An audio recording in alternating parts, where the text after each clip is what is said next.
Ibrani 12 ayat 28 kita akan baca. Mungkin media boleh bantu tampilkan dari ayat 27 dulu ya. Ibrani 12.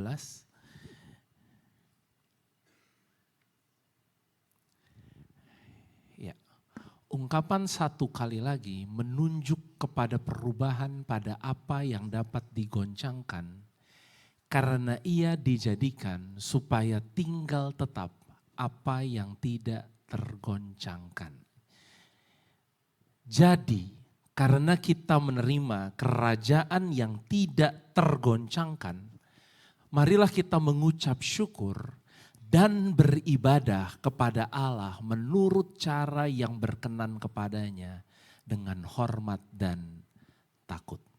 Saudara, tadi dikatakan ungkapan satu kali lagi, ya dikatakan merujuk kepada Tuhan menggoncangkan sesuatu supaya tinggal yang tidak tergoncangkan. Di dalam terjemahan The Passion dikatakan satu kali dan untuk selama-lamanya. Saudara, satu kali dan untuk selama-lamanya itu berbicara tentang apa yang Tuhan Yesus lakukan di atas kayu salib, saudara.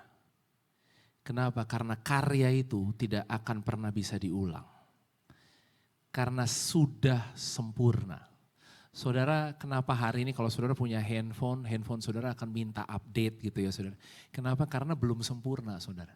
Setiap waktu ada lagi yang lebih sempurna, ada yang lagi yang lebih sempurna sehingga harus di-update selalu gitu. Tapi saudara, karya Tuhan dalam kehidupanmu itu sempurna sehingga tidak lagi perlu untuk diragukan, tidak lagi perlu untuk kita harus update gitu loh saudara. Ya, satu kali dan untuk selama-lamanya dan dikatakan dia menggoncangkan. Supaya apa? Tinggal yang tidak tergoncangkan. Tadi waktu saya di bawah ya saudara, dia menggoncangkan. Artinya gini saudara, ada sebuah goncangan yang besar ketika Yesus mati di atas kayu salib. Dan saudara, goncangan ini bukan berbicara goncangan secara fisik saja ya saudara. Tapi di dalam alam roh. Saudara ingat gak waktu Tuhan Yesus mati ada gempa bumi? Ya, ada gempa bumi. Dan semuanya bergetar, bergoyang gitu ya. Dan yang menarik lagi saudara, ketika Tuhan Yesus mati itu ya nggak ada istilahnya yang kalem-kalem, tenang-tenang gitu ya. Orang nggak tahu. Saudara, itu langit dan bumi semua menjadi saksi akan apa yang Yesus lakukan. Karena itu sejarah terbesar tadi, satu kali dan untuk selama-lamanya. Makanya gempa bumi, gelap gulita, bahkan yang lebih parah lagi saudara, itu tirai bait Allah. Tirai bait Allah itu kainnya tebal banget loh saudara. Itu terbelah dari atas sampai bawah, gitu saudara. Robek, dirobek. Saya belakangan baru tahu ya, kalau ternyata budaya orang buka kertas kado itu ternyata nggak manis-manis saudara. Saya dulu kalau buka kertas kado manis-manis gitu ya saudara. Jadi saya sayang gitu kan, sayang nih kertasnya bagus gitu kan. Ya baik-baik. Ternyata saudara, orang tuh kalau buka kertas kado katanya kalau orang di Amerika sana gitu ya saudara ya. Mereka kalau buka kertas kado harus dirobek dengan suara yang keras. Jadi nggak ada sayang-sayang kayak saya tadi gitu ya saudara ya. Sayang nih gitu, jadi robek dengan suara yang keras. Saudara, seakan-akan seolah-olah seperti waktu tirai terbuka, seperti surga membuka sebuah hadiah. Yang gini, ini the greatest gift yang surga bisa kasih kepada manusia. Dan apa yang terjadi saudara? Bumi goncang saudara. Kenapa Tuhan menggoncangkan? Apa yang dia goncangkan tadi? Boleh media bantu balik ayat 28. Ayat 27. Ungkapan satu kali lagi menunjuk kepada perubahan pada apa yang dapat digoncangkan. Karena ia dijadikan supaya tinggal tetap apa yang tidak tergoncangkan. Saudara, dalam hidup ini Tuhan mau tinggal tetap. Artinya gini, yang tersisa dalam hidup kita itu yang tidak tergoncangkan. Kalau boleh nih saudara, semua yang bisa digoncang, kalau boleh semuanya hilang. supaya tinggal tetap. Ada yang tinggal dan tidak akan pernah berubah, tetap dia akan terus tinggal.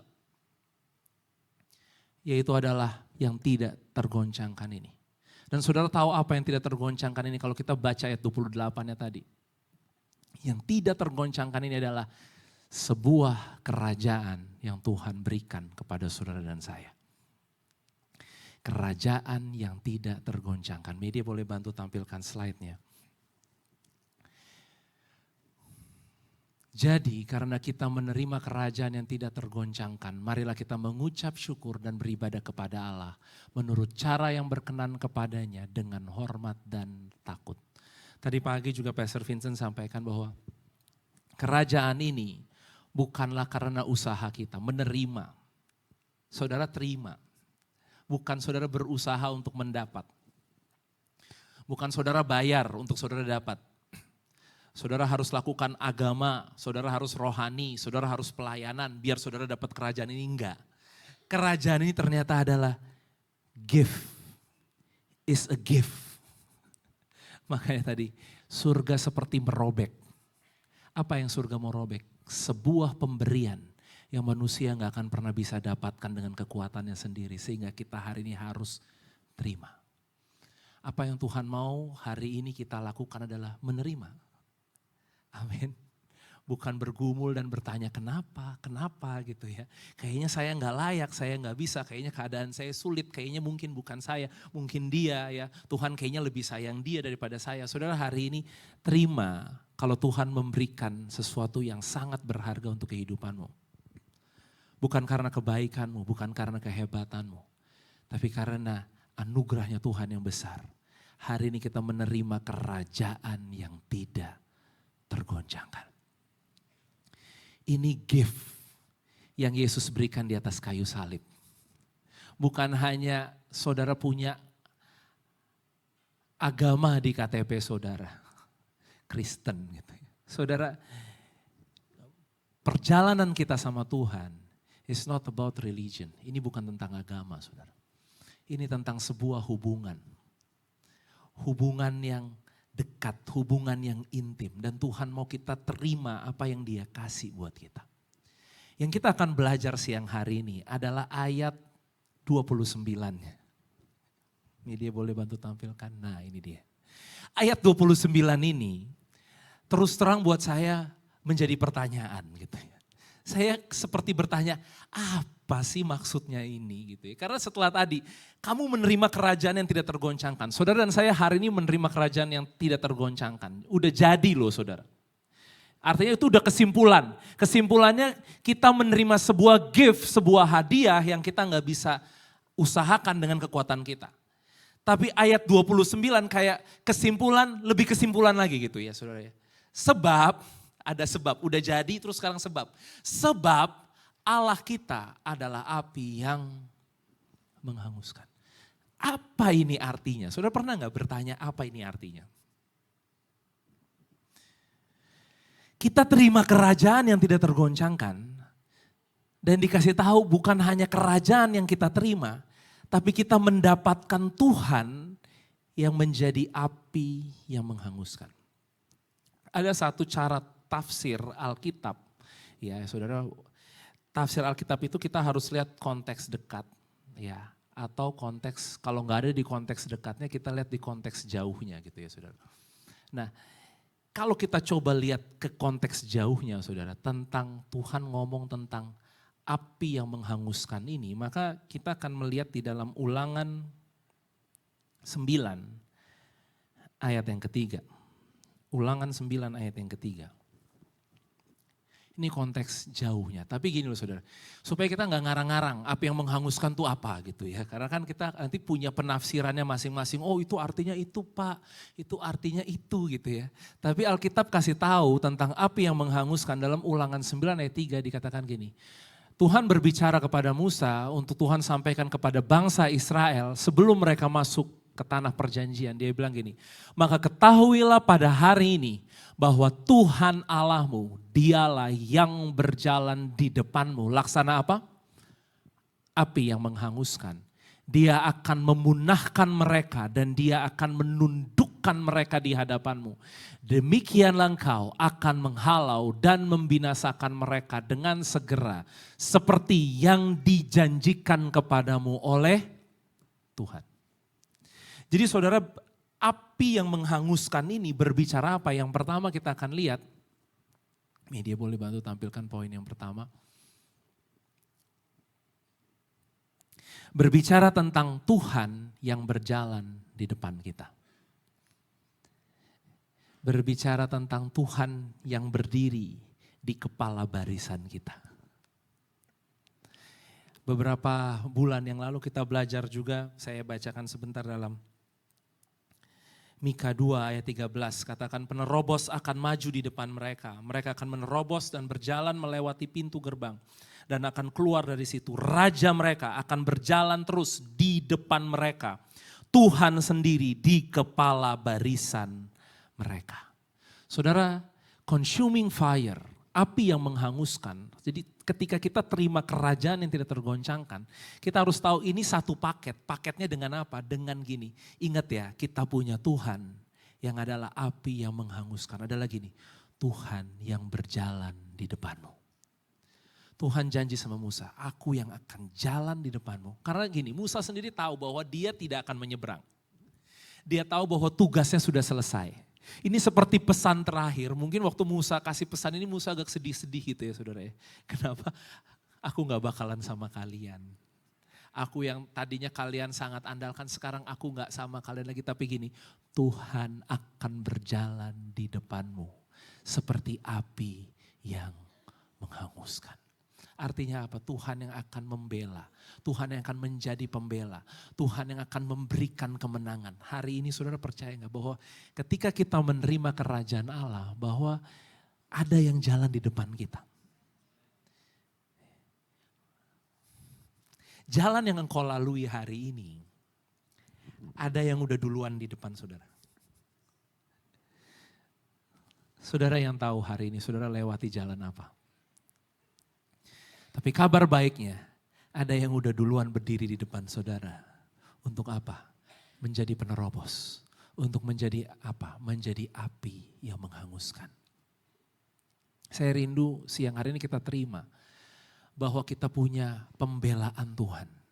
Kita punya penjagaan Tuhan. Kita punya perlindungan Tuhan bagi kehidupan kita. Kita lihat sebentar Keluaran 14 ayat 14.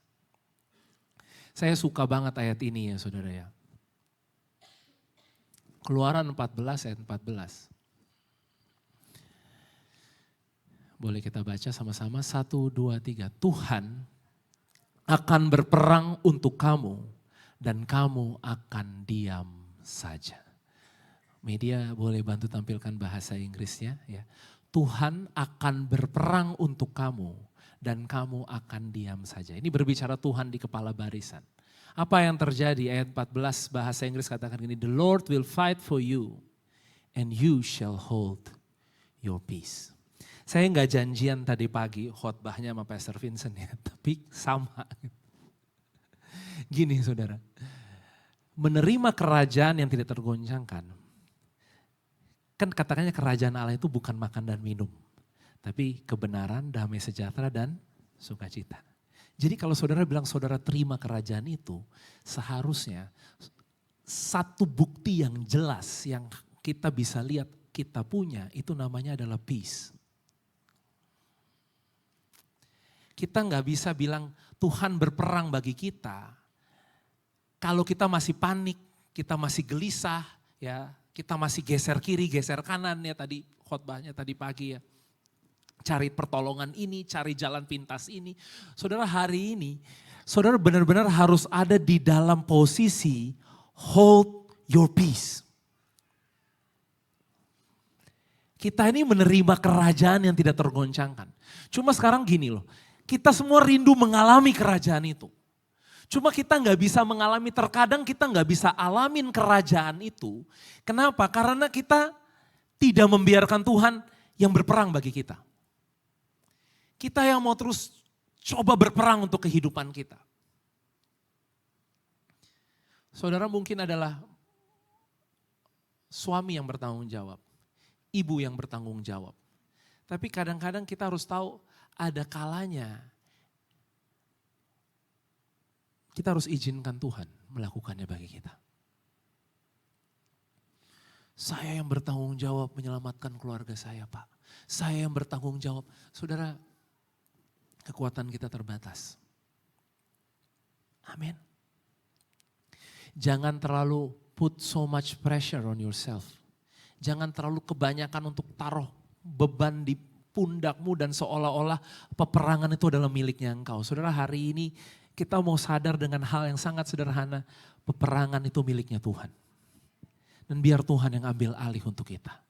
You shall hold your peace. Semua orang akan senang ketika Alkitab berkata, Lord will fight for you. Siapa yang senang? Semua senang. Tuhan di depan, Tuhan yang akan perang, semua senang. Tapi gini, enggak semuanya bisa ambil posisi pegang damai sejahtera. Karena kita kadang-kadang bahasanya anak zaman sekarang, kita masih suka kepo. Udah sejauh mana nih gitu ya saudara. Saudara kalau teman saudara di kantor, saudara boleh tanya progresnya gitu kan. Udah sampai mana, kalau enggak nanti dia lupa, benar enggak saudara? Tapi kalau Tuhan, saudara enggak perlu tanya progresnya. Udah sampai di mana Tuhan? Di follow up, mungkin saudara adalah pimpinan yang sangat bertanggung jawab dan suka memfollow up karyawan-karyawanmu gitu ya. Tapi tidak dengan Tuhan. Saudara gak perlu follow up Tuhan dan bilang ini, udah sampai mana nih Tuhan? Udah tenang aja, Tuhan yang akan bergerak. Tapi gini, tugas kita hari ini, hold your peace. Mungkin ini khotbah yang udah sering banget disampaikan gitu loh saudara. Tapi to be at rest. Saudara, untuk ada di dalam peristirahatan di sini nih saudara, di dalam cara berpikir. Itu adalah sebuah pengalaman yang Tuhan mau kita alami di dalam kerajaan yang tidak tergoncangkan ini. Ayo, panik gak? Lagi bingung gak? Lagi bertanya-tanya gak? Ya, hari ini kita mau sama-sama katakan kepada jiwa kita, rest. Istirahat, tenang, peace, hold your peace, amin. Boleh bilang sama kiri kanannya, hold your peace. Udah telat Tuhan, udah telat ini udah gak mungkin nih ya. Ini udah gini udah, aduh saudara, kita kalau udah panik tuh udah. Kita pinter memang gitu ya saudara, saya yang gak usah kita lah ya. Saya nih pinter gitu saudara. Pinternya bukan berarti pinter yang benar-benar pinter gitu ya saudara ya. Pinter cari jalan-jalan yang pintas gitu loh saudara ya. Lewat sini gitu ya. Biarlah hari ini Tuhan lakukan untuk kita. Amin. Satu cerita di dalam Kejadian 32. Saya akan ajak kita lihat Kejadian 32 sebentar, saya akan bacakan buat saudara. Kejadian 32 tentang Yakub. Pada malam itu Yakub bangun dan ia membawa kedua istrinya, ayat 22, kedua budaknya perempuan dan ke-11 anaknya dan menyeberang di tempat penyeberangan sungai Yabok. Sesudah ia menyeberangkan mereka, ia menyeberangkan juga segala miliknya. Lalu tinggallah Yakub seorang diri. Ini pengalaman yang setiap kita harus alamin saudara. Suami kita gak bisa tolong kita, istri kita gak bisa tolong kita, orang tua kita, anak kita. Harus sampai di satu titik lalu tinggallah Yakub seorang diri dan seorang laki-laki bergulat dengan dia sampai fajar menyingsing. Ketika orang itu melihat bahwa ia tidak dapat mengalahkannya, ia memukul sendi pangkal paha Yakub. Sehingga sendi pangkal paha itu terpelecok ketika ia bergulat dengan orang itu. Lalu kata orang itu, biarkanlah aku pergi karena fajar telah menyingsing. Sahut Yakub, aku tidak akan membiarkan engkau pergi jika engkau tidak memberkati aku. Bertanyalah orang itu kepadanya, siapakah namamu? Sahutnya Yakub. Lalu kata orang itu, namamu tidak akan disebut lagi Yakub tetapi Israel. Sebab engkau telah bergumul melawan Allah dan manusia dan engkau menang. Bertanyalah Yakub, katakanlah juga namamu. Tetapi sahutnya, mengapa engkau menanyakan namaku? Lalu diberkatinyalah Yakub di situ. Yakub menamai tempat itu Peniel sebab katanya aku telah melihat Allah berhadapan muka tetapi nyawaku tertolong. Saudara, kita bisa lihat cerita ini ya. Apa yang Yakub lakukan di suatu malam, ya di suatu malam bersama dengan Tuhan. Dikatakan dia bergulat dengan Tuhan. Tapi menariknya saudara, Yakub tidak membiarkan Tuhan pergi sampai dia katakan berkatin aku. Kita seringkali berpikir kalau diberkati Tuhan tuh ya Tuhan kasih sesuatu dong. Tuhan tumpangin tangan dong. Tapi gini, Tuhan tanya sama dia, siapa namamu? Menarik ya saudara. Ketika dia minta diberkati, Tuhan malah nanya siapa namamu? Dan Yakub jawab apa saudara? Yakub. Saudara tahu Yakub embel-embelnya apa? Yakub itu artinya pemegang tumit. Yakub itu artinya penipu. Orang yang punya banyak siasat saudara. Jadi apa yang dia sedang katakan? This is me, Yakub. Penipu. Dan aku hari ini ada di dalam masalah besar karena apa yang aku lakukan. Aku menipu kakakku sendiri. Saudara ya. Tapi gini saudara, Tuhan bilang mulai hari ini namamu tidak akan lagi disebut Yakub, tapi Israel. Karena engkau telah bergumul melawan Allah dan engkau telah menang. Artinya apa? Israel adalah sang pemenang. Yang tadinya Yakub dia menamakan dirinya, melihat dirinya sebagai orang yang gagal, sebagai orang yang kalah. Tapi saudara di akhir pergulatan itu, akhirnya dia dapat sebuah nama yang baru. Akhirnya gini, Tuhan gak lihat kamu seperti kamu lihat diri kamu. Mulai sekarang lihat dirimu sebagai pemenang. Amin. Malam itu Yakub mendapatkan kemenangannya dia. Bukan karena apa yang dia lakukan.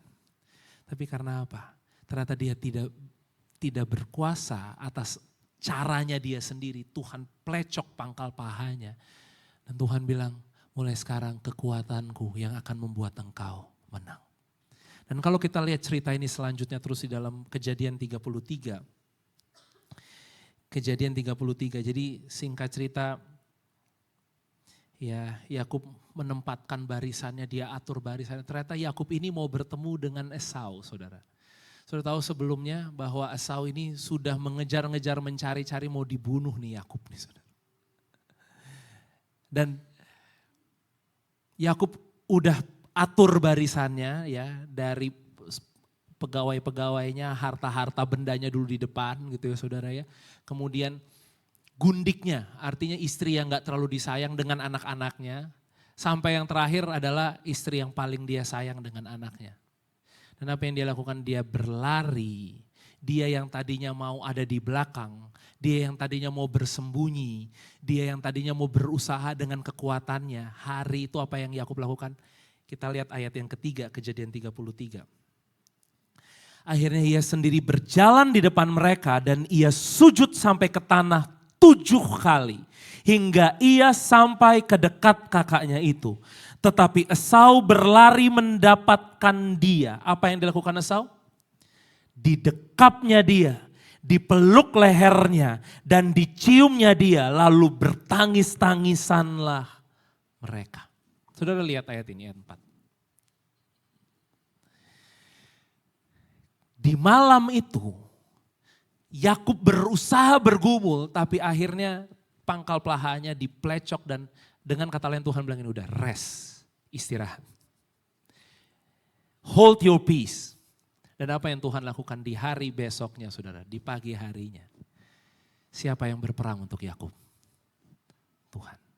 Ketika Yakub takut hari itu, makanya kan tadi dia susun barisannya. Supaya kalau mati yang mati duluan yang dia gak sayang, baru yang dia sayang. Saudara, tapi apa yang terjadi? Tuhan yang berperang buat dia. Tuhan yang bela dia. Apa yang terjadi? Esau berlari mendapatkan dia. Didekapnya dia, dipeluk lehernya dan diciumnya dia. Lalu bertangis-tangisanlah mereka. Ini consuming fire saudara. Ini Tuhan yang kita punya. Saudara percaya hari ini Tuhan yang akan berperang buat saudara. Tapi tadi, saudara harus sampai di satu malam, sampai di Penielmu. Sampai di tempat di mana pangkal paha kita diplecok dan kita cuma bisa berkata bahwa aku mau rest. Aku mau beristirahat. Dan ketika saudara beristirahat, Tuhan yang akan berjalan di depanmu. Ini janji Tuhan. Tuhan yang membela perkara Yakub. Hari ini saudara mungkin kita datang dengan apa yang jadi pergumulan kita, masalah kita. Saudara, Tuhan yang ada di depan kita. Tuhan yang akan menyelesaikannya bagimu. Cuma hari ini mau gak kita, ya saudara ya, kita istirahat. Kita mau rest. Kita mau alami Peniel kita. Tempat di mana kita selesai dengan diri kita. Selesai dengan kekuatan kita. Dan kita mulai mengandalkan kekuatannya Tuhan. Mungkin sederhana. Dan firman Tuhan ini sering banget kita dengar. Tapi kalau siang ini datang lagi kepadamu. Artinya Tuhan mau tetap saudara tidak berubah posisi. Posisimu haruslah posisi rest. Kemarin saudara udah bisa rest loh. Hari ini masa gak bisa rest? Benar gak saudara? Amin. Yang kedua, apa arti consuming fire saudara? Consuming fire ini ternyata artinya luar biasa ya saudara ya. Di dalam bahasa Aramaik ya, consuming fire itu juga bisa diartikan sebagai consuming light. Bukan hanya berbicara api, tapi berbicara terang yang menyinari, saudara. Kita lihat poin yang kedua. Poin yang pertama, kita punya Tuhan yang berjalan di depan kita. Yang kedua, kita punya Tuhan yang adalah terangmu. Dua poin ini aja, saudara. Tuhan adalah terangmu. Boleh media terus tampilkan, kita lihat dalam Mazmur 27. Kita baca sama-sama yuk. Mazmur 27 ayat yang pertama. 1, 2, 3. Tuhan adalah terangku dan keselamatanku. Kepada siapakah aku harus takut? Tuhan adalah benteng hidupku. Terhadap siapakah aku harus gemetar? Saudara, tadi dia adalah api, tapi api itu arti lainnya adalah terang. Dan terang yang begitu terang sampai gini saudara, tidak ada kegelapan sama sekali. Media boleh bantu tampilkan sebentar 1 Yohanes 1 ayat 5. Saya lagi suka banget ayat ini ya. 1 Yohanes 1 ayat 5. Sehingga kita nggak perlu curiga sama Tuhan. Kenapa? Karena gini, di dalam kegelapan ada yang bisa tersembunyi. Ada yang bisa kita umpetin. Tapi di dalam terang yang begitu terang tidak ada yang tersembunyi. Dan Tuhan bilang bahwa inilah berita yang telah kami dengar dari Dia. Dan yang kami sampaikan kepada kamu, dikatakan gini, Allah adalah terang. Dan di dalam Dia sama sekali tidak ada kegelapan. Sama sekali gak ada kegelapan. 1% aja gak ada saudara. Benar-benar terang yang absolut saudara. Terang yang waktu pertama kali dunia ini diciptakan dia katakan let there be light. Ini terang apa? Ini terang His presence. Ini adalah terang hadiratnya dia. Bukan terang seperti lampu, seperti matahari yang kita lihat hari ini. Saudara, kehadirannya Tuhan itu dikatakan gini, sama sekali tidak ada kegelapan. Artinya gini, sama sekali tidak ada yang saudara bisa untuk pertanyakan sama Tuhan. Bingungkan, ragukan sama Tuhan. Mungkin hari ini kita akan mulai punya alasan-alasan untuk kita meragukan Tuhan. Untuk kita berkata tapi kan, saudara sama dikatakan di sini sama sekali tidak ada kegelapan. Artinya sama sekali Tuhan tidak perlu saudara pertanyakan. Untuk setiap janjinya tadi. He won't fail. He won't fail. He won't. Saudara, dia tidak akan pernah gagal. Karena dia janji, ini berita yang kami terima, ini berita yang kami sampaikan. Bahwa di dalam dia sama sekali tidak ada kegelapan. Saudara, berjalan dengan Tuhan di depan kita, itu berjalan dengan terang. Kalau saudara naik mobil di tengah malam yang gelap, itu lampunya udah gak ketahuan deh ya. Lampunya yang terang banget, yang bukan cuma lampu utama, mungkin udah lampu di bawah ada lampu, di atas ada lampu, di kiri kanan ada lampu yang saudara gak mungkin ada kegelapan. Gak mungkin ada binatang lewat, saudara gak lihat gitu ya. Saudara, ini lampu yang begitu terang. Siapa yang di sini kalau lagi takut nyalain lampu? Ayo. Masih ada jemaat yang suka takut gelap? Takut gelap gitu ya. Saudara, Tuhan kita itu terang. Dan hari ini dia mau kita tahu bahwa kita jalan sama dia. Artinya gini saudara, saudara gak perlu takut akan apapun juga. Amin. Dia yang akan membuat semua jalanmu menjadi terang. Ada yang hari ini masih lihat abu-abu, bayang-bayang, bingung-bingung. Amin. Saudara, hari ini kita gak mau di situ lagi. Kita mau percaya bahwa ketika Tuhan adalah consuming fire, dia adalah Tuhan yang memastikan di jalanmu semua adalah terang. Saudara, terang itu adalah kebenaran yang dia punya dalam kehidupannya dia. Makanya dalam Yohanes 8 ayat 32 kita sering baca, kamu akan mengetahui kebenaran dan kebenaran itu akan memerdekakan kamu.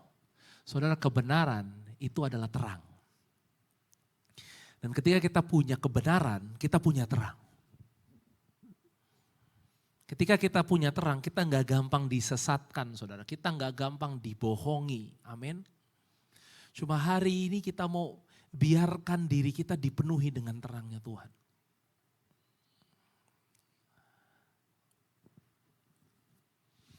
Gak ada pertanyaan lagi ya saudara. Amin. Saya undang pemusik bisa maju ke depan. Tidak ada pertanyaan lagi untuk kehidupanmu. Untuk hari depanmu. Kenapa? Karena yang berjalan di depan kita is a consuming fire. Saudara, saya baru ngerti ini tadi malam saudara. Bukan saya udah ngerti, saya terus terang selama tema ini, dari awal sebelum tema ini, saya udah dari dulu-dulu tuh saya sempat kayak nanya, apa sih ini consuming fire nih sebenarnya gitu kan. Ya oke lah, beberapa orang berkatakan, Tuhan tuh consuming fire, lu gak kudus mati lu gitu ya. Gitu kan saudara, pernah gak denger kayak gitu ya. Artinya gini, waduh. Ya, yes, ya. Karena tadi ketika kita punya terang yang begitu terang, bukan Tuhan bunuh saudara, bukan Tuhan hukum saudara, bukan Tuhan turunin api dari langit, enggak, cuma terang itu sendiri yang akan expose semua kebohongan, semua kegelapan. Saudara, ketika punya terang yang begitu terang, kita sendiri yang nanti akan gak nyaman, kita sendiri yang akan tahu, saudara, kita gak perlu nanya orang, ini gue boleh apa enggak sih, ini dosa apa enggak sih. Saudara, ketika terang itu bersinar begitu terang, dia yang akan nuntun jalan kita gitu loh saudara. Kenapa banyak orang, itu orang jahat banget ya, tuh orang itu. Saudara, menyedihkan, kenapa? Karena banyak orang gak sadar kalau mereka sedang hidup dalam kegelapan. Saudara tahu hukuman itu sebenarnya apa? Hukuman itu adalah ketika kita tinggal dalam gelap. Itu adalah hukuman itu sendiri saudara. Yes. Hukuman itu bukan neraka. Hukuman itu bukan saudara ditabrak orang, saudara dapat sakit. Itu bukan hukuman. Hukuman adalah ketika orang tinggal di dalam kegelapan. Dan yang lebih parahnya gini, dia gak sadar dia tinggal dalam kegelapan. Karena dia masih bisa dibohongin. Hari ini kita mau untuk gak bisa dibohongin lagi. Kalau habis ini ada suara-suara yang bisik-bisikin kita, terus bilang gini, marah aja. Saudara udah, jangan mau. Amin. Amin. Udah, emang dia tuh orangnya gitu. Apalagi saudara, kan abis ini nih ada suara-suara yang masih suka ngomong kan. Emang kamu gak sehebat dulu. Emang kamu gak seganteng dulu, kamu gak secantik dulu. Kamu gak kaya dulu lagi. Coba dulu kamu banyak duit gitu misalnya. Waduh, saudara, suara di sini nih banyak loh saudara. Dan hari ini kita gak mau tinggal di situ. Karena semakin kita tinggal di situ, semakin banyak kita dibohongin saudara. You will know the truth and the truth will set you free. Engkau akan tahu kebenaran dan kebenaran itu akan memerdekakan engkau. Amin. Mari kita bangkit berdiri.